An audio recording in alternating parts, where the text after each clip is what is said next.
Tudo isso começou na minha adolescência. Desde os meus 14 anos, eu tive que assumir a posição de chefe de família. Meu avô faleceu de forma repentina e eu tive que assumir, né? Eu tive que cuidar da minha avó, vou falar mais dela aqui ainda hoje, e da minha mãe e das minhas duas irmãs mais novas. Então, vocês vão já entender o porquê que eu estou falando isso. Venho de uma família muito humilde, a gente residia lá numa comunidade rural, numa cidade chamada Picos, no estado do Piauí, né, que é o interior do Nordeste. Enfim, nossos recursos eram bem escassos naquela época, e aqui entra o início, né, de tudo. Minha avó, ela tem 80 anos, né, Dona Raimunda, 80 anos hoje, e ela teve um AVC com 30 e poucos anos. Então ela tem mais de 40 anos que ela vive com sequelas de AVC, uma série de outras comorbidades, asma, úlcera péptica, hidronefrose, incontinência urinária, enfim, um monte de coisa. E por conta dessas comorbidades, a gente vivia indo levar minha avó em médico. E naquela época, a coisa que mais me chamava a atenção era a forma. Na verdade, eu vou ser bem honesto aqui. Naquela época, a gente via a qualidade do atendimento que ela recebia era péssima. Péssima, era um atendimento péssimo. Isso chamava muita atenção. Isso foi, inclusive, um dos motivos que me levou a escolher fazer medicina. Eu pensava assim, ó, eu vou ser um médico muito melhor do que esses médicos que estão atendendo aqui a minha avó. E além disso, eu pensava, sendo um bom médico, eu vou também poder ganhar dinheiro, vou poder pagar um bom plano de saúde para minha avó, vou poder pagar uma consulta, um procedimento particular para ela. Tudo começa aqui. A história do círculo virtuoso da medicina começou com isso, com uma insatisfação minha com o atendimento que eu e a minha família a gente recebia, principalmente a minha avó. Bem, depois de muito sacrifício, eu me tornei médico, me formei na Federal do Amazonas, né, passei 6º lugar no vestibular, me formei aqui em 2011, janeiro de 2011, fiz 10 anos de formado agora, em janeiro desse ano. O que acontece? Assim como a maioria dos médicos, a gente acha que depois que a gente se formar, a vida vai ficar mais fácil, vai ficar tudo certo. Na verdade, para minha grande surpresa, lá estava eu atendendo um paciente atrás do outro, rápido, correndo, plantão atrás de plantão, vínculo atrás de vínculo. E quando eu pisquei os olhos e eu abri, eu vi que eu estava atendendo igual ou talvez pior aqueles médicos que eu tanto criticava lá, que atendia mal a minha avó. Nesse momento, eu quero empatizar um pouco aqui com vocês e até comigo, porque eu já me perdoei por isso. E a empatia é a seguinte: como é que a gente vai conseguir atender um paciente com qualidade se a gente está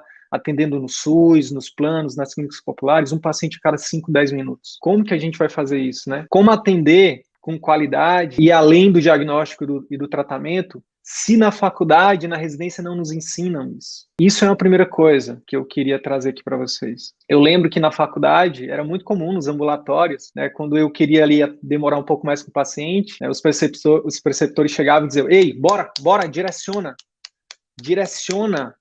entendeu? E é isso, é assim que a gente vai, é assim que a gente se forma médico, é assim que a gente se forma especialista, né? Mas aí tem a parte boa depois que a gente se forma, né? A parte boa é que, agora eu podia pagar um belo de um plano de saúde para minha avó, né? Os problemas estão resolvidos, eu pensava, né? E de verdade eu lembro até do sentimento de quando eu fiz lá, quando eu contratei um plano de saúde que na época era, né, um melhor plano de saúde aqui. Falo de Manaus, né? Hoje eu resido em Manaus, devo estar me mudando em breve para João Pessoa, na Paraíba, mas por enquanto estou em Manaus ainda. Minha esposa é de Manaus, eu sou do Piauí, como eu disse. Eu lembro do sentimento de alegria. Eu não sei se vocês já passaram por isso, mas eu tive um sentimento muito grande de alegria quando eu contratei um plano de saúde para minha avó, porque a gente sofria tanto, sabe, com o atendimento ruim que ela recebia pelo SUS e tudo mais, falta de condições e tudo mais. Eu pensava, não, depois que ela tiver um plano de saúde vai tudo melhorar. E o que acontece? Lembra aquela frase lá do compadre Washington: sabe de nada, inocente. Não foi exatamente isso que aconteceu, né? O que acontece? Eu até lembro de uma história, né? Uma vez a minha avó precisou ir no pronto-socorro do plano. A minha avó, ela tem cinetose. Para quem não sabe, cinetose é quando você está no carro, você fica enjoado, né? Você fica achando que vai cair e tal. Ela foi no pronto-socorro e ela o colega lá indicou um ultrassom e não tinha ultrassom na sede do pronto-socorro, tinha que levar ela para o outro lado da cidade. Enfim, botaram a minha avó numa ambulância, ela saiu, né, rodando a cidade, o motorista correndo e ela numa maca e ela gritando. Isso foi uma das coisas que nesse dia eu não estava, obviamente, com ela. Eu lembro de uma outra situação também que aconteceu. Ela foi internada no Hospital do Plano também. Se eu não me engano, ela ficou internada num final de semana. E aí ficou lá 1, 2 dias sem passar médico, sem passar visita com ela.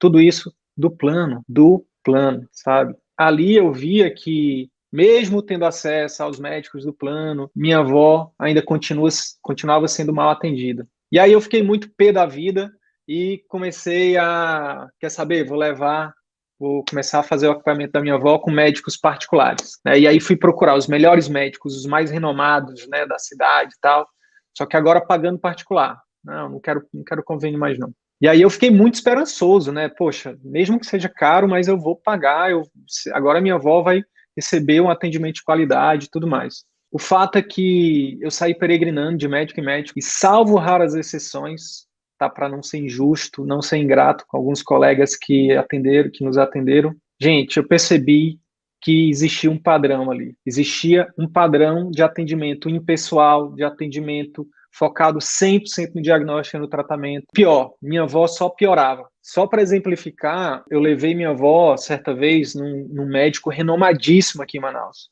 Autor de livro, professor da faculdade, pagamos caro, né? Ficamos lá algumas horas esperando para ser atendida. Detalhe, minha avó sequelada de AVC, hemiplégica, anda com dificuldade, né? A gente chega lá, na hora que ele chama a gente para entrar na consulta, lá no consultório dele, primeiro, chama minha avó pelo nome errado. Segundo, diz que não vai poder fazer nada por ela naquele momento, já vai encaminhar ela para outro profissional. E antes que eu pudesse falar qualquer coisa, ele meio que nos expulsou da sala. Naquele dia, eu descobri, pessoal, que não importava se era plano, se era SUS, se era atendimento particular. Existia o atendimento médico que era prestado, não generalizando assim, mas o padrão era esse, infelizmente, né? Infelizmente. Então, beleza, fecha o parênteses aí. E aí eu segui minha jornada profissional como a maioria dos médicos, né? Especialização, mestrado. E aí, em 2013, eu passei num concurso para ser professor da Federal do Amazonas aqui. 2013 até 2020, 2019, eu estive professor da graduação em medicina. Olha, eu nunca quis ser professor, essa que é a verdade, tá? Mas eu até que comecei a gostar, né? Até que eu comecei a me identificar com aquilo, tá?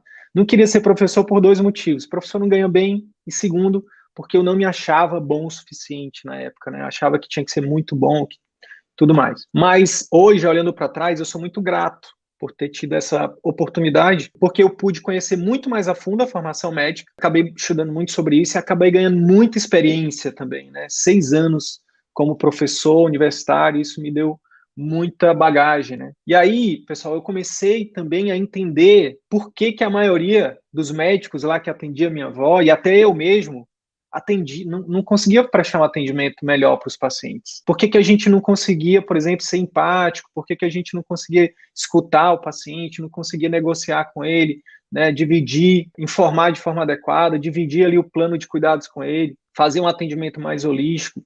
Porque nada disso era ensinado na faculdade. Nada disso era ensinado. O foco na formação médica, ainda hoje, 2021, tanto na graduação quanto na residência médica, na pós-graduação, é meramente uma formação meramente técnica, diagnóstico e tratamento, diagnóstico e tratamento, diagnóstico e tratamento. E não tem nada de errado com isso. A gente realmente precisa disso. Um bom médico precisa ser muito bom em diagnóstico e tratamento. Mas, para lidar com pessoas, a gente precisa de mais.